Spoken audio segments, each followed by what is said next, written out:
Hi friends. তো আমরা যখন পেট্রোল পাম্পে পেট্রোল বা ডিজেল নিতে যাই, তখন আমরা সবাই এই কথাটি কখনো না কখনো শুনেই থাকি। কখনো না কখনো কি সবসময় শুনে থাকি যে স্যার বা ম্যাডাম, আমরা কি অটো কাট করবো না পুরো ট্যাঙ্ক ফুল করে দেবো? তো আপনাদের বুঝতে হবে কোম্পানি এত অটো কাটটি কেন দিয়ে থাকে।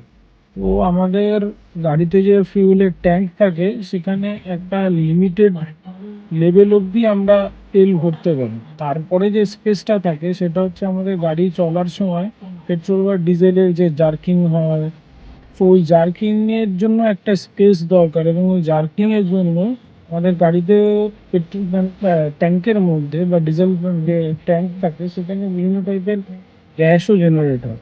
তো সেই গ্যাসগুলোর জন্য এবং এয়ারের জন্য তো কিছুটা স্পেস দরকার। তো আমাদের সেই স্পেসটা দেওয়ার জন্যই কোম্পানি কিন্তু ওই অটো কাট সিস্টেমটি দিয়ে থাকে।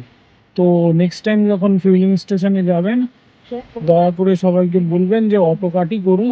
অটো কাটে যতটুকু তেল আসে সেটুকুই আপনারা নেবেন। ওভারফ্লো বা ট্যাঙ্ক ভরে, মানে পেট্রোল, মানে যে পেট্রোল বা ডিজেল আপনার রিফিলিং করার জন্য যে পড়ে যাচ্ছে বা ওরকম সিচুয়েশনে আপনার পেট্রোল বা ডিজেল টি গাড়িতে ভরাবেন না। Thank you. এরকম আরও ভিডিও পাওয়ার জন্য আমার চ্যানেলটিকে সাবস্ক্রাইব করুন। Thank you.